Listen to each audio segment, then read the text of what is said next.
Hello, my name is Maggie Kuusinen, and I am a knitter, sewist, crafter, coming to you from Denver, Colorado.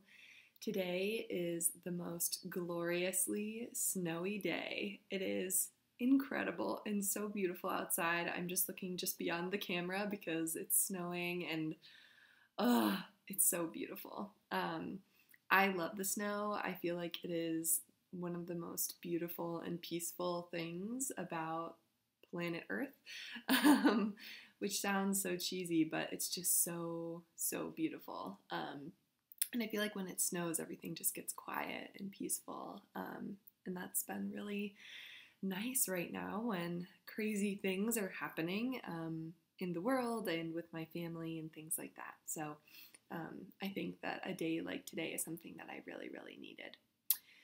So I have a lot to chat about today. It's been a few weeks since I've been able to do my little video journal.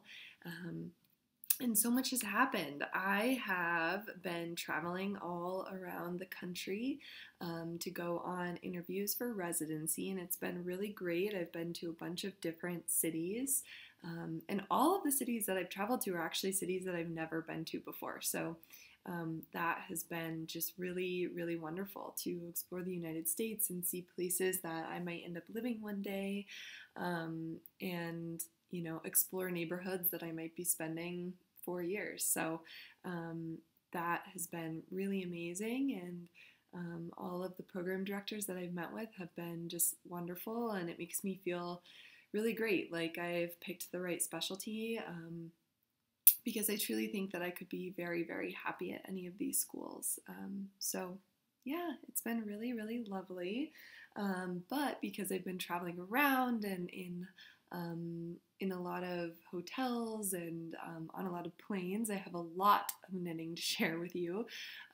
So I think we should just jump right into it. First of all, where you can find me, I am on Ravelry as KuusiKnits and on Instagram at maggie.coos. So I'll just start with what I'm wearing. This is the Wool and Honey sweater by Andrea Mowry. I knit it in Nerd String fiber in their merino fingering base, and it's in the Penny Lane colorway. I have worn this sweater so many times. I really like it as a talking piece for my interviews, and so I have worn it like a lot. And I just want to say that because this yarn is holding up really well. So there is really barely any pilling, and I've worn this, probably 15 times, and it's just holding up really well. I really love this sweater. It was a really fun sweater to knit and is actually one of my most wearable sweaters. I think I discovered that because I run a little bit hot, and I prefer to be cold, that I really enjoy fingering weight sweaters. Even though they're kind of a pain in the ass to knit, they're just really comfortable, and something that I think is great as a layering piece and something I can go outside in but still be comfortable inside when it's sort of heated to 68 degrees or whatever. But yeah, I absolutely love knitting this sweater. I think that when this sweater does finally wear out, there's a very good chance that I will knit the same exact sweater, because I think that the honey motif is so beautiful and so interesting. And I think that it's probably a sweater that I will need to have in my wardrobe all of the time. So yeah, I really love it. I will move on. So the way that I'm going to structure things today is that I'm going to go through my finished objects, my works in progress, and then do some Harry Potter talk. But after Harry Potter talk, I'm also going to go through some works in progress and finished objects that are gifts for Christmas.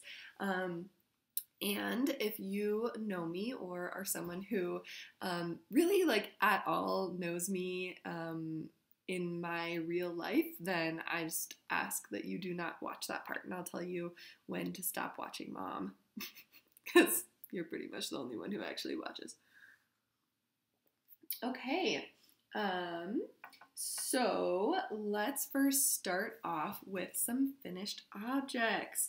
And I guess I should say that for me, finished objects do not necessarily mean that all of the, or any of the things have actually been, the ends have actually been sewn in or blocked. It's just I am done knitting this object. So the first one is my Nightshift shawl by Andrea Mowry, and I am calling this the Quibbler. It is so big! I knit this out of Goosey fibers in a kit that Goosey Fibers had made for the Nightshift shawl, and it's out of all of their yarns that they have based off of Winnie the Pooh, which is really amazing because I was, growing up when I was a child, was a huge fan of Winnie the Pooh. Tigger was my favorite character, and I had tons and tons of Tigger things. I really, really loved this shawl. It was so, so fun to knit. I think that this would be a really, really good shawl, especially for people who are wanting to dabble in color work a little bit. It is mosaic color work, which is really nice because it means that you are only holding one string at a time. And so I think it would be a good way to wrap your head around color work, around stranded color work, just because you understand that for each stitch you're knitting with a different string of yarn. And even though you're holding one string, I think that it would help you wrap around to do this and then move on to a stranded color work, just so that you have a good sense of kind of how color work works. But yeah, this was a really fantastic knit.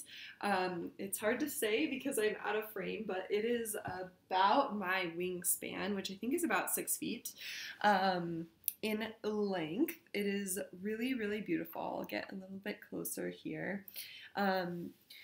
So this is the side that I started on and then blended in all of these beautiful colors. The one thing that I did change about this is technically you were supposed to stop here, and I decided to add one more stripe of the yellow because I had a lot of yarn left over and I just thought that it would be nice to make it a little bit longer. And what I did here is I had the yellow, and then for each of the single slipped stitches, I used a different color to kind of pull in all of the colors from the shawl for the last little bit of it here. This shawl, I hope will be wearable. I think one thing that's hard is that it is very deep. Which makes it awkward because if I were to just, sorry, you're getting a little bit of a midsection there. But if I were to wear it like this, it would go pretty far down. So what I think that I'll end up doing is kind of folding it over at the top like this, so that it's just folded this way, and then wrapping it around. So that it's a little bit more wearable when I want to wear it kind of when I want to wear it like a scarf. And then I also am just like, I get fully granny, and I also really like to wear shawls just sort of over my shoulders like this because I think that it feels like you're just wearing a blanket, and I really like wearing blankets. So yeah, this was really, really fun. I will try to go through all of the colors again. I might get them wrong, but if I do, they're in my well, I actually am going to wait to go over the colors because one of my works in progress is using up some of the scraps of this, so I'll go over that in just a little bit. But yeah, the Nightshift shawl by Andrea Mowry. I decided to name this the Quibbler because it is just so wackadoodle. That's like the best way I can describe it. When I was knitting this, I was just thinking so much about Xenophilius Lovegood and Luna Lovegood and what the Quibbler represents and how it's sort of a newspaper, a magazine that promotes whimsy and creative thinking and goes against the grain. And you know, I feel like this shawl is so simple, but the way that it allows you to play with color and be creative with the combinations that you're putting together, I think is really, really fun, and just reminded me of that magazine as I was knitting it. And when I talk a little bit more about Harry Potter later in the episode, I will be going over one of the very quintessential moments in which you realize the importance and the power of the Quibbler. So just wait a while, and that'll come down the pike here. I just don't want everybody to be like, ah, like, why is she going over this? I don't care about Harry Potter and I just want knitting. So that's why I'm sort of putting that off for a little while. All right, I think that is the only finished object that I have that is not Christmas present related. So I will move on to some works in progress. The first work in progress I have is in this antler and acorn bag. I got this bag for Christmas last year, and I really, really love it. It has squirrels on it, which is glorious because squirrels are one of my favorite animals. I think that it's really fun to have one of your favorite animals be an animal that a lot of people consider to be like a pest, because when you're walking around the city and you see a cute little fluffy creature with a tail that's the size of its body, it just makes you happy and everybody else is annoyed. But I think that they're adorable. So anyway, I love this bag. It's really well made. I really like the drawstring. I have honestly taken a lot of elements out of this bag to make some of the other project bags that I've made myself. And I should also go over some pins that I have on here. So this is a pin that says "We Stay Woke." I have a Ruth Bader Ginsburg pin here. She is obviously just an incredible beacon of hope, and I really hope that she can hold on for a few more years until we get Moldy Voldy out of the White House. Anyway, and then here we have, I just thought this was so cute. It's a black sheep wearing a sweater, which is adorable. And then on some of my travels, I went to Salt Lake City, and while I was there, I went to the Blazing Needles yarn store, and it was really fun, and I picked this up there as a little souvenir. So in here is living my Philosopher's Stone Sweater. This is the Rizzo sweater by Amy Appel, and you guys, I am obsessed with this sweater. I knit it out of Malabrigo Sock 033 in the Cereza colorway, and I am almost done.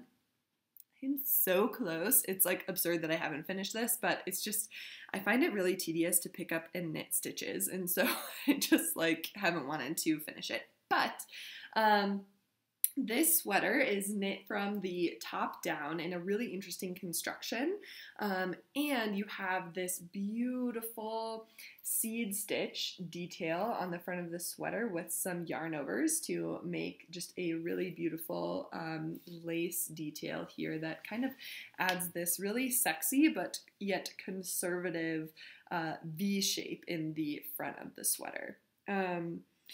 It is a cropped sweater. It goes right to the top of my pants. It's something that I can see myself wearing with overalls, with high-waisted sort of looser fitting pants and high-waisted skirts.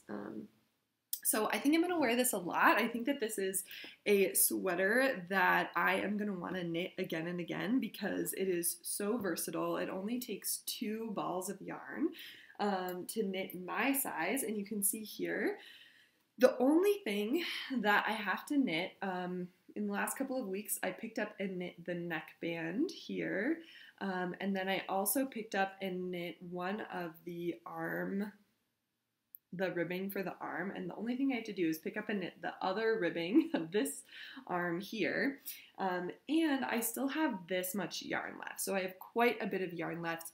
I think I'm going to use this with the leftovers from my Mischief Managed socks to make some more socks out of that self-striping yarn. But this has been a wonderful sweater to knit. I think that it's something that I'm going to use that I'm going to wear so much.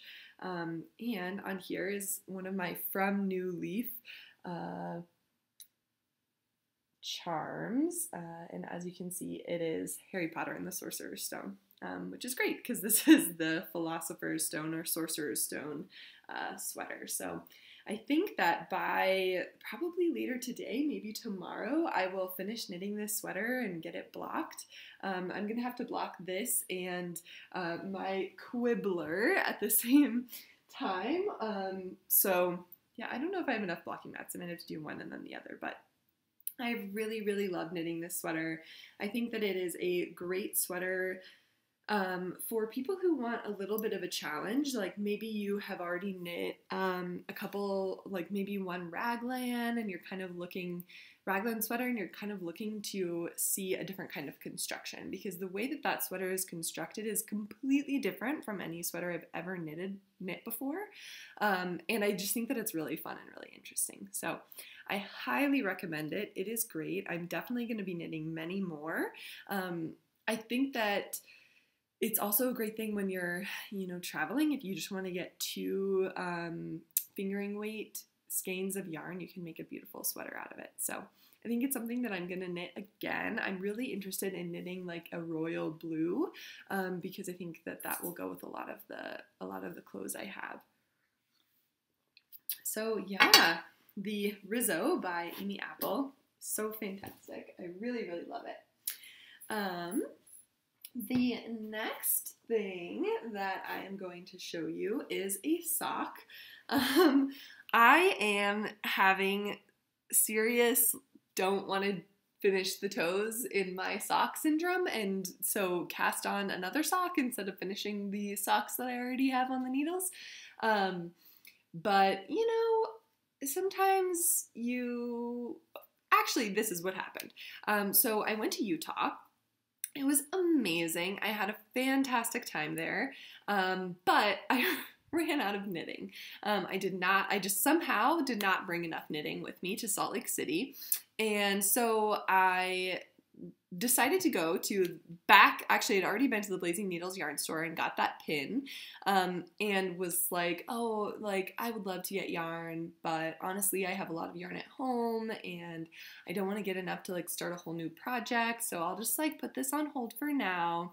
Well, needless to say, I went back and got more yarn because I ran out of things to work on. So I got this beautiful yarn. It is the less traveled yarn in the Creosote collection, and this colorway is called Devil's Bridge.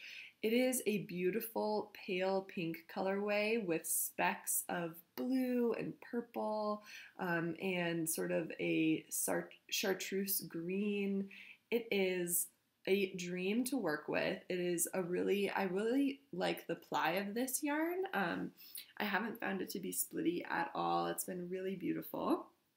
And so what I decided to do is I decided to cast on a Hermione's Everyday sock, but I decided to change it a little bit in that I wanted to do a picot edge. So I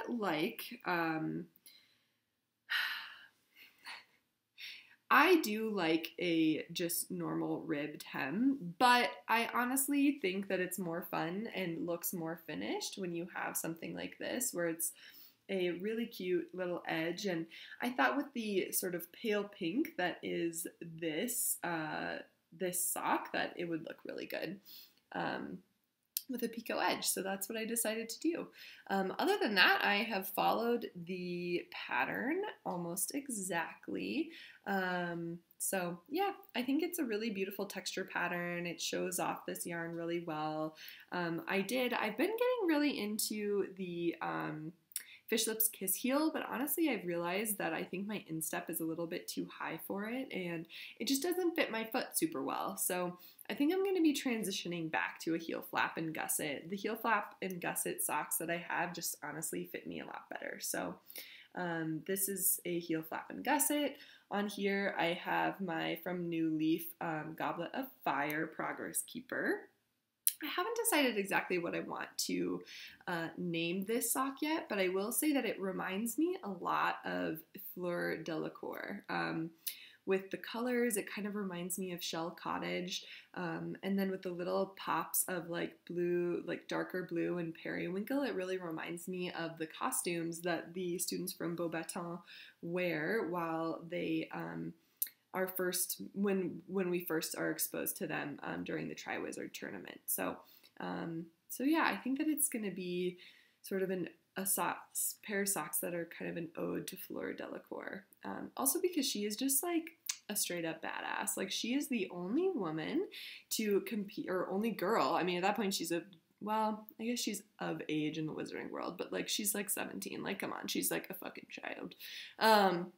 Anyway, Fleur Delacour is just such a badass, and I think that people see her more as like a like sweet character who's sort of like beautiful and ethereal, but in reality, like she is those things, but she is also like a straight up badass lady, and I don't think she gets enough credit for that. So yeah, Fleur Delacour. I might change the name slightly, but it will be something that has to do with Fleur Delacour.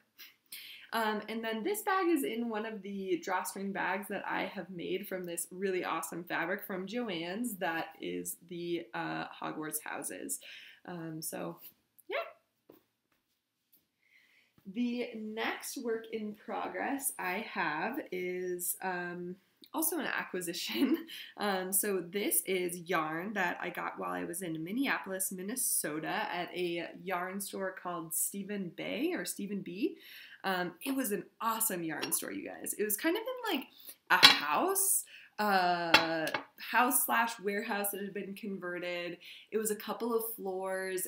Within it, there were like all of these little nooks where you could like go and sit and knit quietly, which for me was amazing because this has been a whirlwind of a year. And so for me, it was really fun to be able to like sit and knit quietly in myself as I listened to A Court of Thorns and Roses, which is so good. It's so good. Mom, Courtney, if you're listening, I highly recommend A Court of Thorns and Roses. It is so good. It is fantasy. It has a very strong female character who's the lead. It's fantasy, but it is also like super hot. And there are some great scenes in which you're like, okay. Anyway, highly recommend. But while I was there, I got these two yarns, or I guess they're 3 yarns, but 2 of them are the same. I don't know why I made that awkward, but I did. Whatever. This is Sun Valley Fiber, their MCN in the 006 colorway. This is an amazing color. I honestly don't know how to describe it fully. It is kind of like a washed out rustic green base. This is actually a good color representation that then also has specks of a bright teal, a chartreuse green, a darker pine green, orange, red. It is so beautiful. Let's see if we can get, and it is just so soft. I love it. And then they also, at Stephen B, had a huge selection of Spincycle, by far the biggest selection that I have seen so far. And so I just lost my shit because I have really wanted to buy Spincycle, but I feel like because the skeins are so different that it's something that I really like to buy in person and know what I'm getting, especially because the yarn is also so expensive, which I think that it should be that expensive. a yarn that is hand dyed, but then also comes from wool from the United States and is milled in the United States, dyed in the United States. Like, all of these things are the reason why it's so expensive. So I think it's worth it, but it is expensive. And so I want to know for sure that I love what I'm making from it. So I want to see it in person.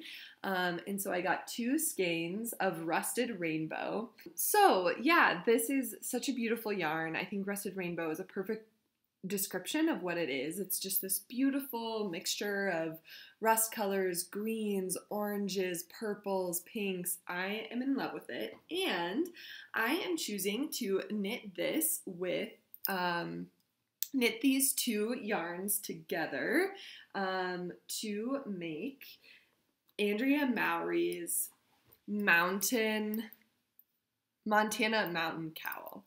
And I've gotten I've done the repeat several times, so I'll just show you here. This, I mean, Spincycle yarn, everybody talks about how amazing it is, and it's true. It is so fun to knit with because the color just changes so gradually, and it's so beautiful.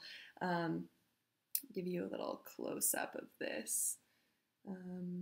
So yeah, I am really, really enjoying this. I'm not sure exactly, this is another one where, you know, I'm knitting it and I'm just waiting to have the Harry Potter inspiration come to me. So I am not calling this anything in particular right now, but I am so in love with it. I think that it is fantastic. You can see on here I have my little Simply Serving Ravenclaw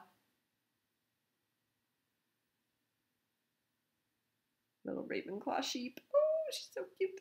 Anyway, and I am just really enjoying this. This is kind of a, it's the perfect combination between a mindless and a mindful knit, because you are repeating this pattern, and so now that I've repeated it so many times, I don't really have to reference the chart as much, but you are still sort of thinking through it as you're going. So I am really enjoying this. I think you repeat this a number of times and then it will actually be grafted together like this. So this is the long way.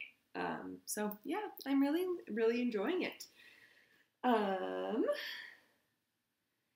then my last work in progress that is not Christmas related is, I'm so excited about this. So we have, as I mentioned, for people in their 4th year of med school are just traveling all around and spending a lot of time alone in cities that are very foreign to them, and also on planes and trains and all that kind of thing. So I had several women in my class who really loved the idea of knitting but had never been exposed to it before and really wanted to learn how to knit. So I had them over. It was 4 women and me. Had them over. We chose a free pattern off of Ravelry that was in worsted weight yarn, so they could knit a sweater, but it would still go by pretty quickly. And I sat and taught them how to knit. So how we ended up doing it is we knit a swatch, and the swatch was actually a great way for me to teach them how to knit. So we started by teaching how to cast on, how to do the knit stitch, how to do the purl stitch, how to do some increases and decreases, and then we just sort of went from there. We cast on the sweater together and are sort of holding our own knit along now. So it has been really, really fun. They have just been texting me their progress and questions and advice, and one of them even just started knitting a hat too. So it has been so much fun, and you know, I actually really liked picking a sweater to start knitting because I think people really can get into a rut with their knitting, especially when they're learning and think that all they can do are scarves, and then they get really bored with knitting because it's not that fun to knit a scarf because you're just repeating the same thing over and over again, and it can just get really boring. So it has been really, really fun. And I have some worsted weight yarn in my stash, but I have very specific things that I want to use that for. And so I decided to use the leftovers from my Quibbler shawl to make this matching Quibbler sweater. So this is my Quibbler sweater. It is the brick pattern by SoKnit. and you can find it on Ravelry for free. It is a simple raglan sweater. I did make some modifications to the sweater though. I have had the So Faded pint size and have knit a sweater in that pattern for my niece, and I really liked how on the shoulders you just had a little bit of garter stitch to add a little bit of flare to the sweater. So that is really the only change that I made, is that on the raglan shoulders I added garter stitch. So that's it. But let's go through this. So this is my Goosey fibers, and I have used now, I'm working on just the last little bit of scraps. So these are the two colors that I'm fading in now. This is the Chestnuts, and then this one is Fierce Creatures. So I will just go through the colors again as promised. So again, this is Goosey fibers. Let's see. This first one is, let's see, the first one is Where the Woozle Wasn't. It's a little bit easier to see on the back. So this is Where the Woozle Wasn't. This yellow that gets faded in is Silly Old Bear. This sort of periwinkle grayish blue that I have faded in is the Gloomy Place for Eeyore. And then we move on to Smackeral of Wonder, this beautiful sort of red color. And then I'm faded in the Chestnuts here. And then Fierce Creatures is being faded in last. There are a couple things that I'm a little bit worried about, and we will just see. I maybe knit too big of a size, but because it's worsted weight yarn, I wanted it to be oversized. I didn't want it to be worsted weight and also really tight, because I think that would just make me incredibly hot. But that being said, I'm a little bit worried about this neckline and how big it is. I think hopefully it will sort of cinch in together. But I'm probably going to knit just a little bit longer. I probably want it to be maybe even a little bit shorter than this, but maybe about the same length as this. So yeah, I'm really, really enjoying this sweater. It's really fun to see the colors play together in a different medium and see how they work together in stockinette stitch. It's been really fun. I, am just sort of knitting along. I'm running out of worsted weight yarn, and so I think after I bind off, I've got a big stash of DK weight and fingering weight, and I think I'll probably hold one DK and one fingering weight together to keep making worsted weight yarns, and it's going to be a total scrappy project.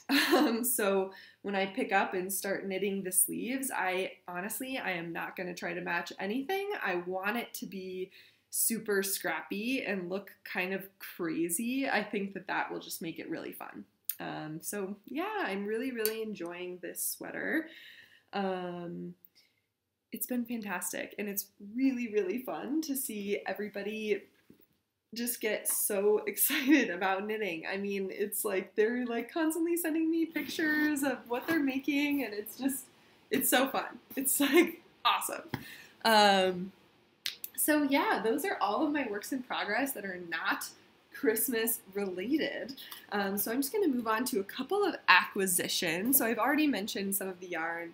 Part of the reason why I have bought some yarn is just that for me, wherever I decide to live, it's going to be really important that that place has a really good fiber and knitting culture, and that I'm going to be able to knit where I live. So for me, it's important to check out new stores in different cities that might end up being my LYS. So yeah.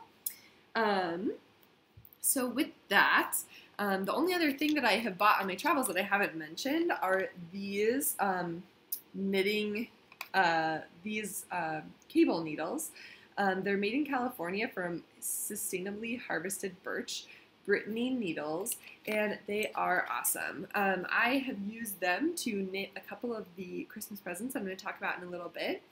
Why I love them is that most knitting needles most cable needles either have a rounded edge or sort of go like this and then down and come back, and I just find them so like annoying, and they just like get in my way, and I'm having to flip things around. And so when I saw these, I was absolutely obsessed.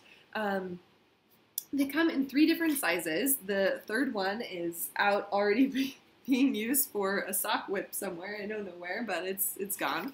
But what I love about them is that the needle itself, it's a needle that then gets bigger. So it's like the normal size, then it goes down and then gets bigger again. So when you slip it, the stitches really want to stay here because it's the path of least resistance and physics.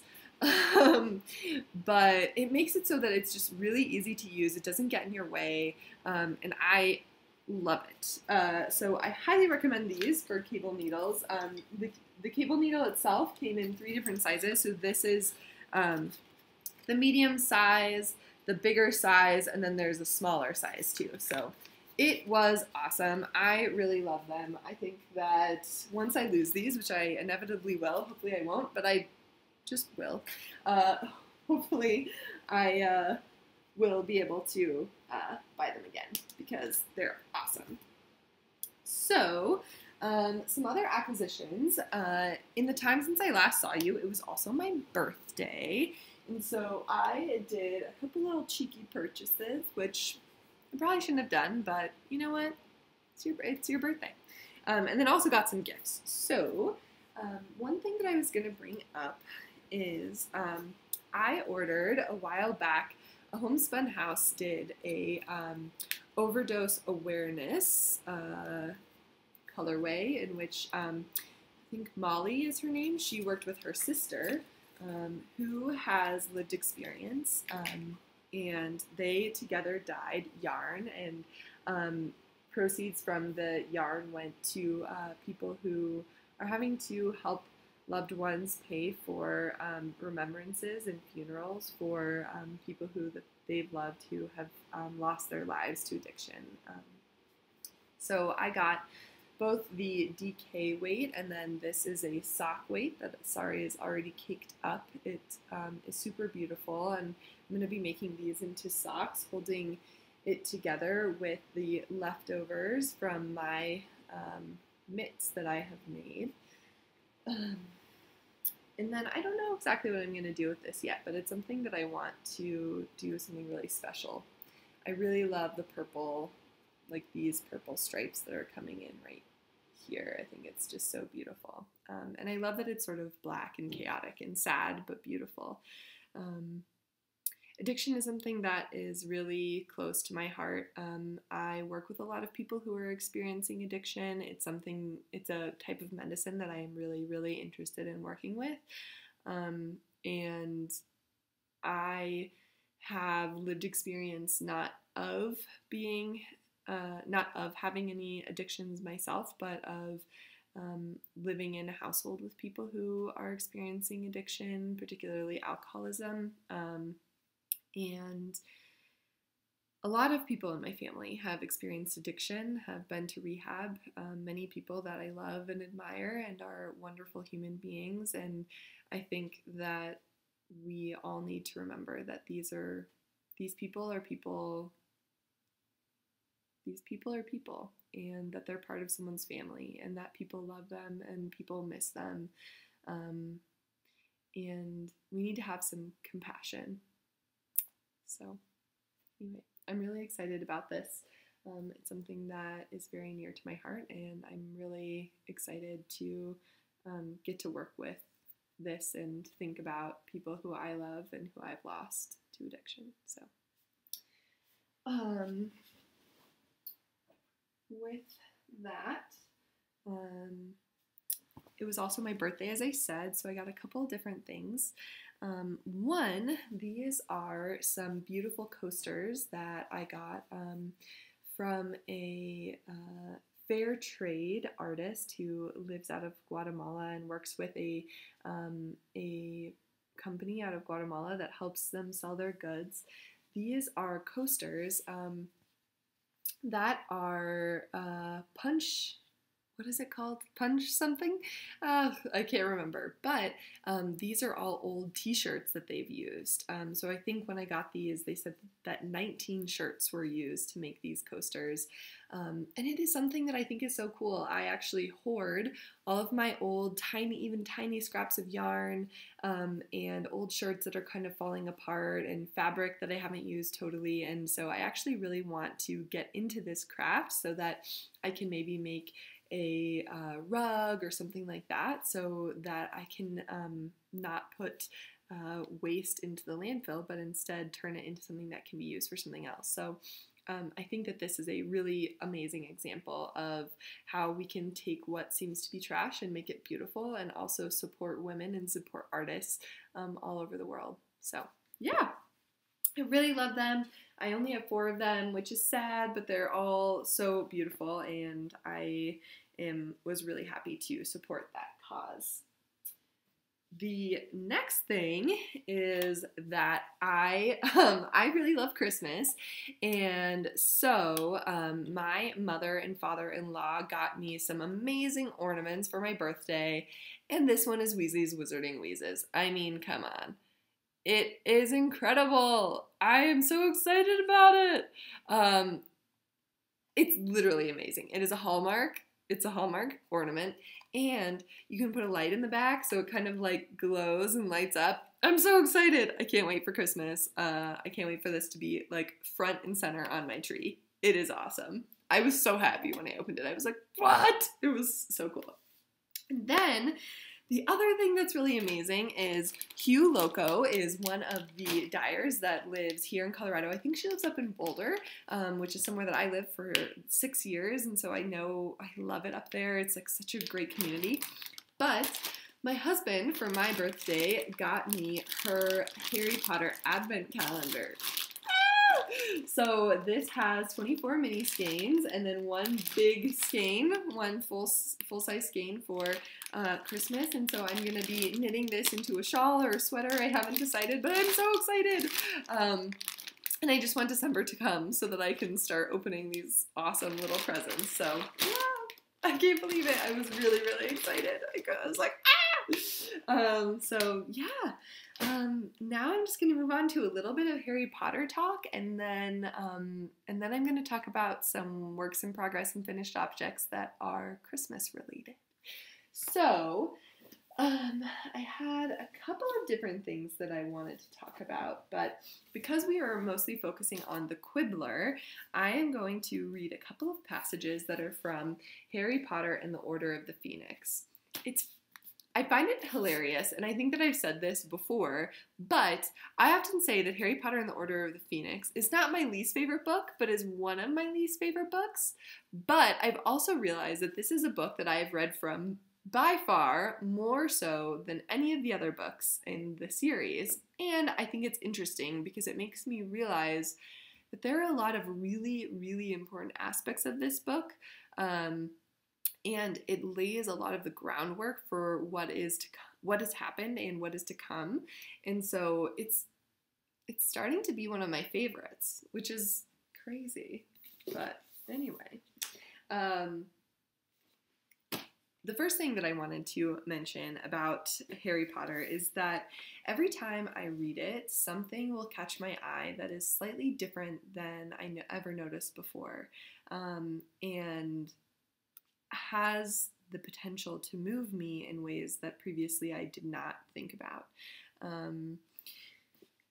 Right now in my family, we're going through kind of a tough time. It is interesting that I have been talking about addiction today because we lost someone in our family who did not pass from an overdose, but died as a result of alcohol addiction. And it's been something that is, really hard for my family. A lot of the people in my family, my cousins, have all been touched by addiction in some way or another. And losing someone is really hard. But I think the one thing that I've found that's really beautiful from it is that it's given us a chance to get together and spend time together. And this is a really beautiful thing, and I think everybody thinks their family is the best, but my family is very, very close, my extended family, particularly my cousins. So I grew up with my cousins, and really it's kind of like having a bunch of siblings. So me and my brother and two different families on my mom's side. All of the kids were babysat together from my wonderful, beautiful Auntie Susie, and she made a home that was so loving and so beautiful for all of us. She's just an amazing human, and because we all spent so much time together in our formative years, we became very, very close. We were all like siblings, you know. I think it's an amazing thing to be that close to your cousins and know that you can really turn to them for help when things are not going well. And so we have all spent the entire weekend together, crying and laughing and playing board games. And yesterday, it was actually classic Colorado. It was beautiful and sunny and 65, 70 degrees. Which is just funny because today it's like 10 degrees and snowing. But we went over to my cousin's house and built a garden shed together. And it took all day. And in fact, they were working on it yesterday. And it was just a beautiful thing to work together and build this thing together and spend time with one another and giving each other support and love. And so when I was reading to try to find the Quibbler, the excerpt on the Quibbler that I wanted to read, I just came across this little blurb, and it's actually Hagrid talking to Harry about how they are both they're both orphans, and it's kind of when Hagrid is thinking about Grop and the fact that he is taking care of Grop right now. And yeah, I'll just read this little bit. So this is Hagrid. "Oh, it's you, Harry," said Hagrid. "You all right?" "Yeah, I'm fine," lied Harry. In fact, next to this battered and mournful-looking Hagrid, he felt he did not have much to complain about. Are you okay?" "Me?" said Hagrid. "Oh yeah, I'm grand, Harry, grand." He gazed into the depths of his pewter tankard, which was the size of a large bucket, and sighed. Harry did not know what to say to him. They sat side by side in silence for a moment. Then Hagrid said abruptly, "In the same boat, you and me, aren't we, Harry?" Said Harry. "Yeah, I've said it before. Both outsiders, like," said Hagrid, nodding wisely. "And both orphans. Yeah, both orphans." He took a great swig from his tankard. "Makes a difference, having a decent family," he said. "Me dad was decent. And your mom and dad were decent. If they'd lived, life would have been different, eh?" "Yeah, I suppose," said Harry cautiously. Hagrid seemed to be in a very strange mood. "Family," said Hagrid, gloomily. "Whatever you say, blood's important." And this is just interesting, particularly because I've been traveling around and think about moving to different places. And when I found out about one of my family members passing away, I was in Baltimore, and all I wanted to do was be in Denver. All I wanted to do was be home and be with my family. And I think that's something that I have to consider when I'm making my match list, is that family is important. Whatever you say, blood's important. So anyway, the next bit I'm going to read is just setting the scene. So this is The Beetle at Bay, chapter 25 of Harry Potter and the Order of the Phoenix. This is right after Harry went on his date with Cho Chang, and she leaves in a huff after he tells him that he has to meet up with Hermione Granger at the Three Broomsticks. And this is going to be a long one, but it's just because I love this part of the Quibbler, and I think it's important that this is where Harry really gets to say what happened to him, and people start believing it.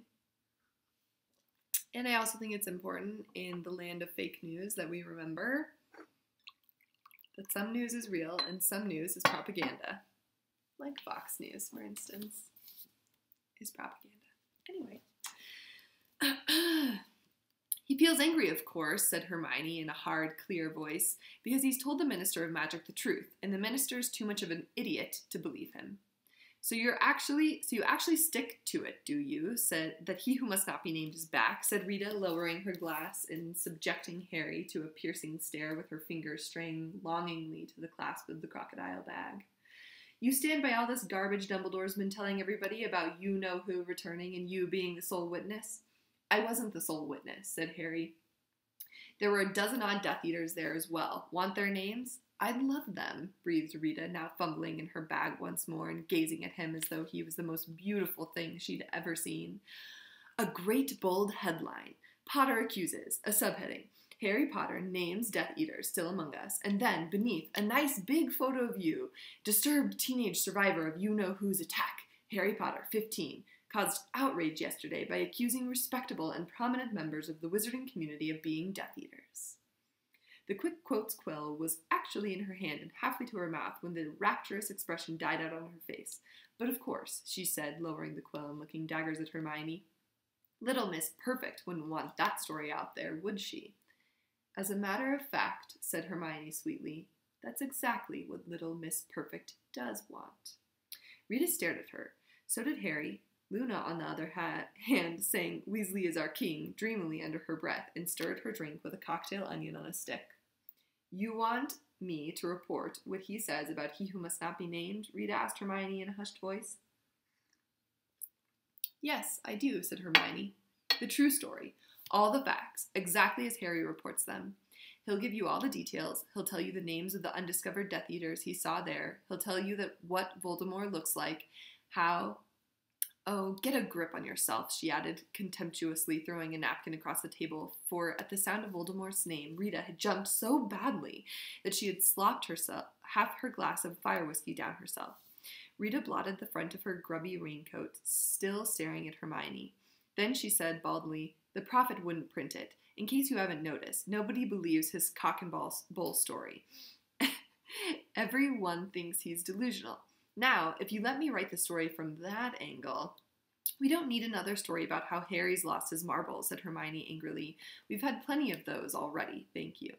I want him given the opportunity to tell the truth. There's no market for a story like that, said Rita coldly. You mean the Prophet won't print it because Fudge won't let them, said Hermione irritably. Rita gave Hermione a long, hard look. Then, leaning forward across the table towards her, she said in a business-like tone, All right, Fudge is leaning on the Prophet. But it comes to the same thing. They won't print a story that shows Harry in a good light. Nobody wants to read it. It's against the public mood. This last Azkaban breakout has got people quite worried enough. People just don't want to believe you. You know who's back. So, the Daily Prophet exists to tell people what they want to hear, does it? Said Hermione scathingly. Rita sat up straight again, her eyebrows raised, and drained her glass of fire whiskey. The Prophet exists to sell itself, you silly girl, she said coldly. My dad thinks it's an awful paper, said Luna, chipping into the conversation unexpectedly, sucking on her cocktail onion. She gazed at Rita with her enormous, protuberant, slightly mad eyes. He publishes important stories that he thinks the people need to know. He doesn't care about making money. Rita looked disparagingly at Luna. I'm guessing your father runs some stupid little village newspaper, she said. 25 ways to mingle with muggles and the dates of the next Bring and Fly sale. No, said Luna, dipping her onion back into her gilly water. He's the editor of the Quibbler. Important stories he thinks the public needs to know, she said writhingly. I couldn't manure my garden with the contents of that rag. Well, this is your chance to raise the tone of it a bit, isn't it? Said Hermione pleasantly. Luna says her father's quite happy to take Harry's interview. That's who will be publishing it. Rita stared at them both for a moment, and then let out a great whoop of laughter. The Quibbler, she said, cackling. You think people will take him seriously if he's published in the Quibbler? Some people won't, said Hermione in a level voice. But the Daily Prophet's version of the Azkaban breakout has some gaping holes in it. I think a lot of people will be wondering whether there isn't a better explanation of what happened, and if there's an alternative story available, even if it's published in a, she glanced sideways at Luna, in a, well, an unusual magazine. I think they might be rather keen to read it. Rita did not say anything for a while, but eyed Hermione shrewdly. her head a little to one side. "All right, let's say for a moment I'll do it," she said abruptly. "What kind of fee am I going to get?" "I don't think Daddy exactly pays people to write for the magazine," said Luna dreamily. "They do it because it's an honor and, of course, to see their name in print." Well, Rita Skeeter looked as though the taste of stink sap was strong in her mouth again as she rounded on Hermione. "I'm supposed to do this for free?"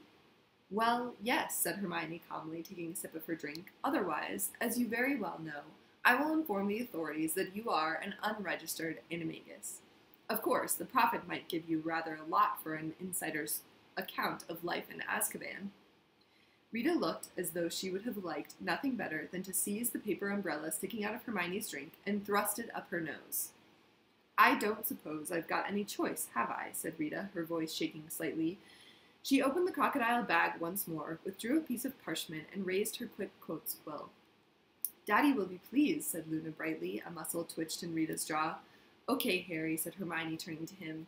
"Ready to tell the public the truth?" "I suppose," said Harry, watching Rita balance the quick quotes quill at the ready and the parchment between them. "Fire away," said Rita, and Hermione, searingly, fished a cherry out of the bottom of her glass. I'll continue on. The next chapter is Seen and Unforeseen. Luna said vaguely that she did not know how soon Rita's interview with Harry would appear in the Quibbler, that her father was expecting a lovely long article on recent sightings of Crumplehorn Snorkax. And, of course, that'll be a very important story, so Harry's might have to wait for the following issue. Harry had not found an easy experience to talk about the night when Voldemort had returned. Rita had pressed him for every little detail, and he had given her everything he could remember, knowing that this was his one big opportunity to tell the world the truth.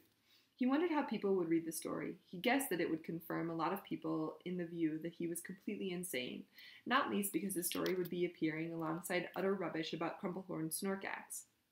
But the breakout of Bellatrix Lestrange and her fellow Death Eaters had given Harry a burning desire to do something, whether it worked or not.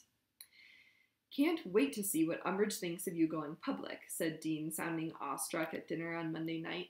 Seamus was shoveling down large amounts of chicken and ham pie on Dean's other side, but Harry knew he was listening. "It's the right thing to do, Harry," said Neville, who was sitting opposite him. He was rather pale, but went on in a low voice. It must have been tough, talking about it. Was it?" "Yeah," mumbled Harry. "But people have got to know what Voldemort's capable of, haven't they?" "That's right," said Neville, nodding. "And his Death Eaters, too. People should know."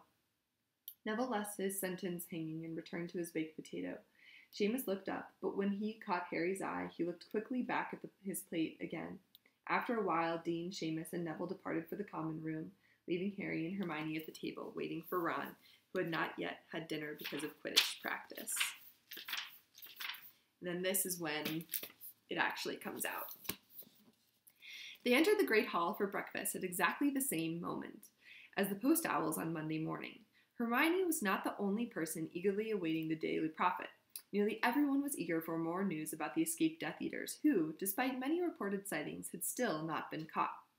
She gave the delivery owl a knut and unfolded the newspaper eagerly while Harry helped himself to orange juice. As he had only received one note during the entire year, he was sure when the first owl landed with a thud in front of him that he had made a mistake.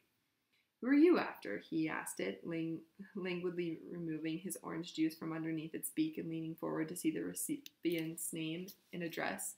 "Harry Potter, Great Hall, Hogwarts School."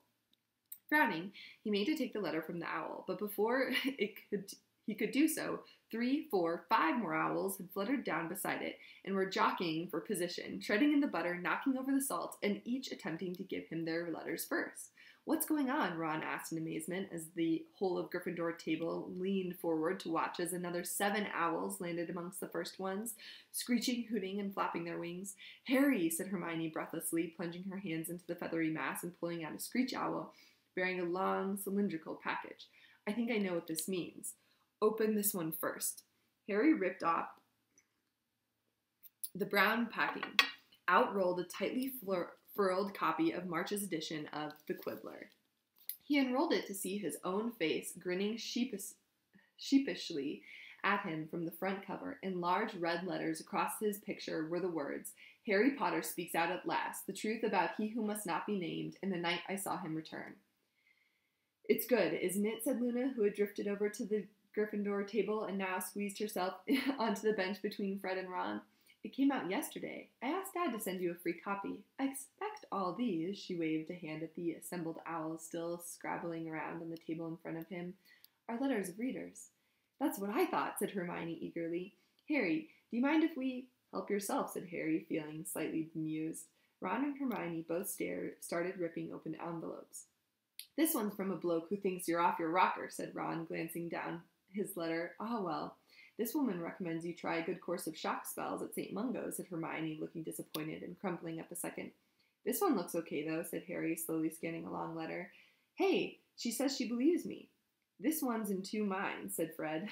said Fred, who had joined in the letter opening with enthusiasm. "Says you don't come across as you-know-who's back, so he doesn't know what to think now. Blimey, what a waste of parchment."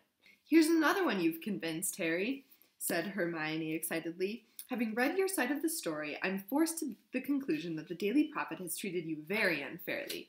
Little though I want to think that he who must not be named has returned, I am forced to accept that you are telling the truth." "Oh, this is wonderful!" "Another one who thinks you're barking," said Ron, throwing a crumpled letter over his shoulder. "But this one says you've got her converted, and she now thinks you're a real hero. She's put in a photograph, too. Wow!" "What is going on here?" said a falsely sweet, girlish voice.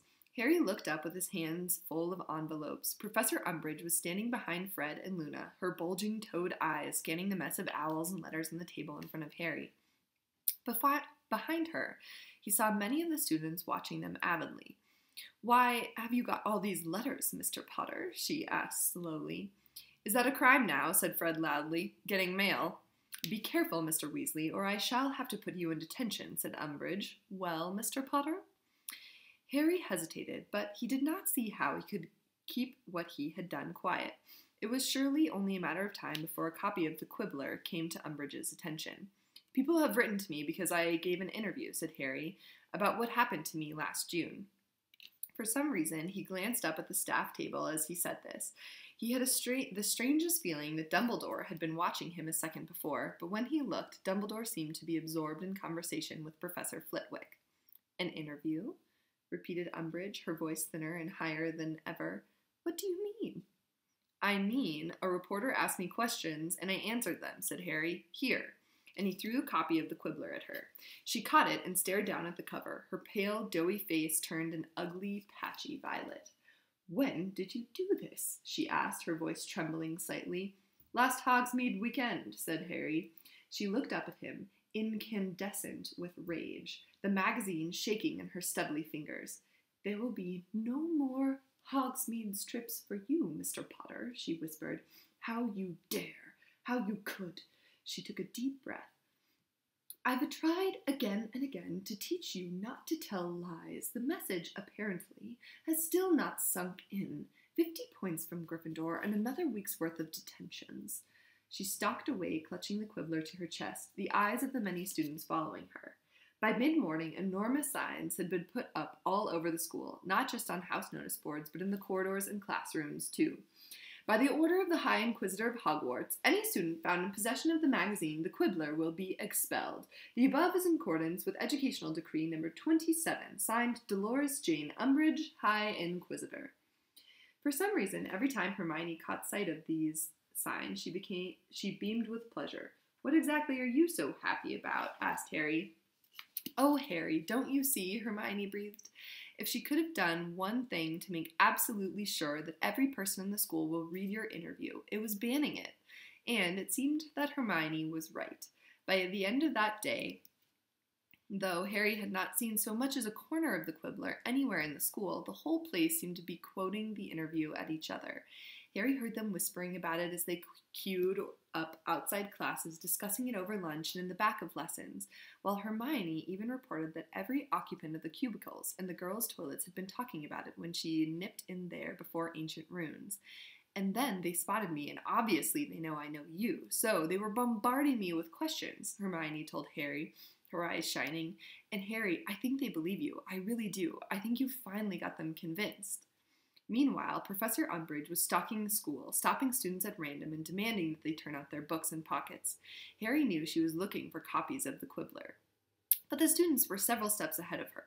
The pages carrying Harry's interview had been bewitched to resemble extracts from textbooks if anyone but themselves read it, or else wiped magically blank until they wanted to peruse it again. So it seemed that every single person in the school had read it. The teachers were, of course, forbidden from mentioning the interview by educational degree number 26, but they found ways to express their feelings about it all the same. Professor Sprout awarded Gryffindor 20 points when Harry passed her a watering can. A beaming Professor Flitwick pressed a box of squeaking sugar mice on him at the end of Charms and said, "Shh," and hurried away. And Professor Trelawney broke into hysterical sobs during divination and announced to the start of the class in a very disapproving Umbridge that Harry was not going to suffer an early death after all, but would live to a ripe old age, become Minister of Magic, and have 12 children. But what made Harry happiest was Cho catching up with him as he was hurrying along to Transfiguration the next day. Before he knew what had happened, her hand was in his and she was breathing in his ear. "I'm really, really sorry. That interview was so brave. It made me cry." He was sorry to hear she had shed even more tears over it, but very glad that they were on speaking terms again, and even more pleased when she gave him a swift kiss on the cheek and hurried off again. And, unbelievably, no sooner had he arrived outside Transfiguration than something just as good happened. Seamus stepped out of the queue to face him. "I just wanted to say," he mumbled, squinting at Harry's left knee, "I believe you. And I've sent a copy of that magazine to me mom." The Quibbler. I think that one of the things that makes Harry Potter so amazing is because it is so connected to what's going on in the real world. And that excerpt, I think, is important to show that you need to know if your news is news or if it is just propaganda. In the wizarding world, especially in the later books, the Daily Prophet is just propaganda that's controlled by the state. When the Quibbler, something that even in the wizarding world is seen as some wackadoodle magazine, is printing what is actually going on in the world. This has become abundantly clear with the Trump administration, and I try not to talk about politics too much, but I also think that in this day and age, we need to talk about it. We need to have open discourse about what is going on in our country, because I truly think that the United States is an amazing place, but right now, it's really shitty. With all of this impeachment stuff that's happening, recently, the Trump administration, Sean and I were talking about this, it's like ridiculous. The Trump administration sent out talking points that were supposed to go to all of the Republicans in the Republican Party so that they could talk about, approved answers to questions that they were most likely going to be asked from reporters. And what is so incredible is that the Trump administration is so incompetent that they accidentally just sent it to everybody. And so, of course the news had a field day because they were suddenly exposed to the propaganda that is being sent out by the Trump administration. But what's funny, or terrifying, is that the next day, Fox News literally was just reading off those talking points. Every single story was just those talking points. And so, when we're thinking about where we get our news and how we make our decisions and how we vote, we need to understand the difference between real news and propaganda. So, it's my 2 cents. Check out different newsstands. Know what's real, what's not real, and think for yourself. It's really important. Think for yourself. So, with that, I am now done talking about all non-Christmas present related things. So, if you know me at all in personal life, I want you to shut off the computer, stop watching now, stop watching, because I am going to talk about Christmas presents that I am making for people. So this is your time to go. All right. So now that everybody who is in my personal life hopefully is not watching, I will talk about the Christmas present ideas that I have going on. So, this is exciting because I love Christmas and I have been really trying to move towards making handmade gifts for people because I think that they are really beautiful and thoughtful. And all of the times that I have gotten handmade gifts, it's been just like the most amazing gifts I can get. So this is a great example. This blanket is something that was knitted by Sean's mom. She gave it to me, I think it was for Christmas. It could have been my birthday, but I think it was Christmas, probably about 4 years ago. And the fact that she took the time to make this sweater or this blanket was so beautiful and so thoughtful. And it's one of my most favorite presents that I've ever gotten. So, I just think handmade gifts, when you are a maker yourself, when you get a handmade gift, you know how much went into it. So this year, I'm going to do a couple of different things to make handmade gifts. I'm going to try to either sew or knit everybody something special for themselves. And then I'm also going to try making some homemade lotion and some homemade candles. So I'm really excited about that. I have been watching lots and lots of YouTube videos about how to do that, and I think it's going to be a really fun thing for everybody to get their own candle and their own homemade lotion. So hopefully people will like that. I don't know. But in terms of hand knitted things, I'm just going to talk about a few things that I've been working on recently. So I am in the process of knitting Sean a sweater. It is taking a very long time because I really don't like the wool cotton combined yarn. I don't like it. It hurts my hands. It's like sticky in a way that is unpleasant. And so it's been really hard for me to motivate myself to work on it. So I'm just not even going to show you that. But I am going to finish it before Christmas because that was supposed to be Sean's Christmas present for last year and I did not get it done and I just need it off my needles and need it out of my life. I think he will love it. I'm so happy that I get to knit him something. I am so sick of that sweater and I don't like the yarn. I'm sorry. Oh, wool. I think it's a wool. You did a great job. I'm sure that it's going to be great. The yarn is like, I don't love it. But I decided to also make him an Escher hat. So this is the Escher hat. Let me just get my notes up. This is a pattern by Ella Austin. You can find it on Ravelry, and I just knit out of some Madeline Tosh DK scraps that I had. So I do need to kind of, for my Escher hat, I sort of secured it up here, so I'm going to do that. And this one I wanted to kind of be low contrast, so it's these blues and teals and greens, and it looks really great. Looks really great on him. His head is obviously bigger than mine. It's a little bit slouchy. I don't think that he wants a pom-pom on it, so it's just gonna look essentially like this, and I think that he will really like it. He's already seen it, so this is not a surprise, but you know what? I'll make him something that smells yummy, and that will be his surprise. But yeah, so this is the first Christmas present for Shawnee. Then my sister asked me to knit her a plain cabled gray hat. And so I went on Ravelry and I found the pattern Tied Knots by Justina Lukowska. And it is this awesome cabled hat. You can see the cable motif there. It goes up into the top. And so I'm really excited about this. I think it's just a beautiful cabled hat. She wanted to be a little slouchy.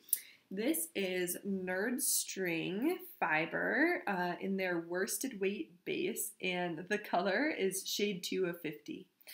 which I just think is hilarious because of the 50 Shades of Grey reference, and I don't know, it's just funny. But yeah, I really hope that she likes it. This was actually supposed to be in a DK weight yarn, but she lives in Wisconsin, or Illinois, and it gets like cold as fuck there, so I wanted to do it at a tighter gauge in a wider yarn, and because it's a ribbed hat, I didn't think that there would be a big issue with that, and I think that it fits really well. Seeing it on myself now, I'm like, maybe I should make myself one of these. Pretty dope. But yeah, I think that I will also be making my brother one of these in a red color. I might do a different one, but I don't know. I think that this is a really cool hat. It was really fun to do. The cable is pretty easy. So yeah, this is for Courtney, and then I'll be doing some other things, and then for Bob, I'm still just working away at the Into the Pensive. I did put a few rows on this, but because it is so big, it hasn't been things that I've been wanting to take with me on a plane because it's just so bulky. But I am almost done with the back, and then all I have to do is pick up these stitches and knit the front, and the front is like a V-neck, so I don't think that it will be too much knitting actually on the front there. And then, yeah, after that, I'll just have to pick up and knit the collar, and then this will be done. This is a vest, so no sleeve island for me, and I really hope that I have enough yarn. If not, I might have to go to the mill up in Steamboat or find another yarn that is similar enough to it, but it smells so good. It's so woolly. So I've been really enjoying that. The other thing is that I picked up these yarns while I was in, it's actually these 3 yarns while I was in Illinois visiting my sister. So this is, and I'm gonna actually go back to this yarn store because I have an interview with the University of Chicago in December, and I'm gonna stay a couple extra days and visit Courtney.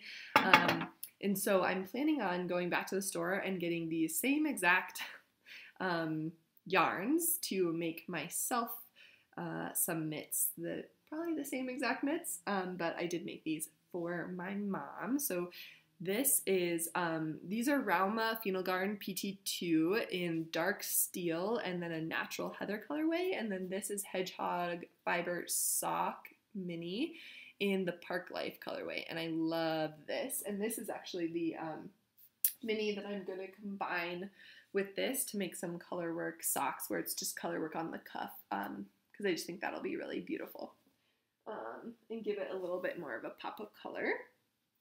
But I made the underwing mitts by Erica Huser, and I haven't woven in the ends, as you can see, but this was really, really fun, so I'm actually going to show it off. But so these are the underwing mitts, and this was such a fun pattern. These were actually a very good conversational piece. I was knitting these while I was in the airport, and people were like astonished. So I knit this exactly to pattern except for the very top. I wanted it to be a little bit longer because my mom does live up in the mountains, and so I wanted it to cover up here. You were supposed to just add the ribbing here, so it would have stopped right here. And I don't know, I think that with fingerless mitts, you still want it to come up on your fingers a little bit. So yeah, this was really fun. I did do the duplicate stitch with the Park Life, so you can kind of see that there. Really fun little pops of color. This was such a fun knit. I loved this. I purposely made them a little bit big. My mom has bigger hands than me, so you can see there's like quite a bit of space in them, and then if you look at my wrist, there's a lot of space. So I want to knit the same ones, but I'm actually going to go down a needle size for here, and then maybe we'll do the needle size that it calls for the rest of the mitten. But I really loved these. They were super fun to knit, surprisingly easy to knit because the back pattern is just sort of repeating, and the front pattern is really fun. I think that colorwork mittens are very addictive because as you're knitting them, they're constantly changing, and it's just it's really exciting. So I really loved making these. And there are also these Ravenclaw mitts that I kind of want to make for me, but then also for my sister-in-law Becca, because she is also just like a quintessential Ravenclaw, and we talk about Harry Potter all the time.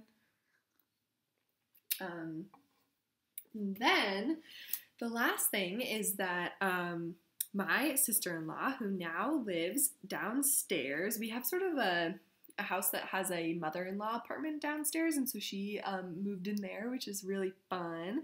It's been really awesome to have her so close by, but she was like moving, and when she was moving, she was trying to get rid of a lot of stuff, as we always do when we're like accumulating stuff, and she had this really awesome kit to embroider delicate arch, and so what I decided to do for her Christmas present is make her chalk bag. She's really into rock climbing, and so I wanted to do something that she could use when she's doing something that she loves and something that she'll get a lot of use out of. So what I did, this was just on a plain white like cotton or linen. And so I used the kit and I embroidered delicate arch, which this was already like drawn on. I didn't have to do anything. I didn't have to think about it at all. I literally just followed the kit exactly as it said to make delicate arch.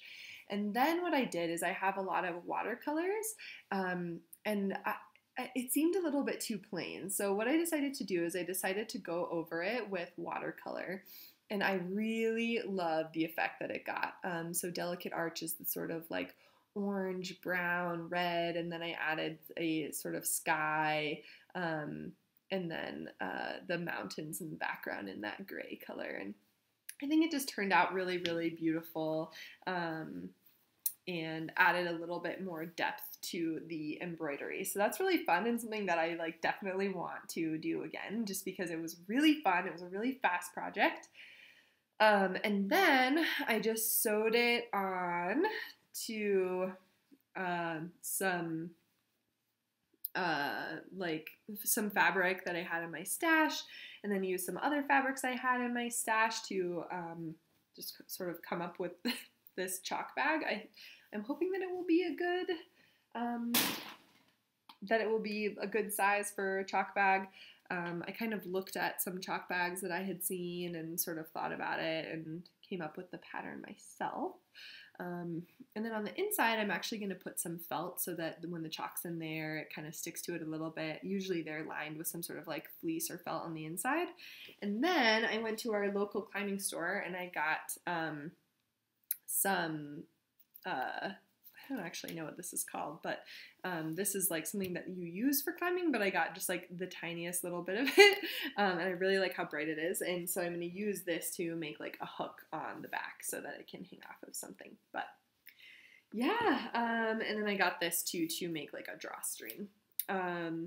I really like it. It's been a really fun project. I think that for some of the other men in my life, I'm also going to be making some chalk bags for them as well. So maybe one for Sean and then also for his brother as well. So super fun, really having a good time with making handmade gifts. I also with that got at Fancy Tiger Craft, my local yarn store, or it's a craft store, got this awesome embroidery transfers, and I thought that these would also be hilarious to make into chalk bags. And so I think that I might make this one into mats. And then, I don't know, I kind of want a bag that has this cat or maybe this bunny on it. I just think they're so cute. So yeah, anyway, it's been really fun. How cool are those? I'm just obsessed. And yeah, I've never used these before, but we'll see. I'm like brand new into embroidery. It's not something that I have done on a regular basis, but I'm getting excited about it. So yeah, that is all I have for today. Sorry that it was so long. I'm really trying to do this with more frequency. I think that it's something that will be really fun to do on a more regular basis, but right now when I'm flying all over and just having a crazy time, it's just a little bit of a challenge. So I'm definitely working on it. But yeah, so thank you so much for joining me. I hope all of you guys are enjoying the holidays, family time. I hope it's snowing where you are. And I look forward to taking you on this journey. As I start getting to, I'm just like looking down at my awesome advent calendar, and I think I might do the like December Vlogmas, just because I think it would be really fun to show you guys what I'm like, to keep track for myself of like what I'm doing day to day and how much fun I'm having. So anyway, thank you so much, and I will see you soon, hopefully not too long from now. All right.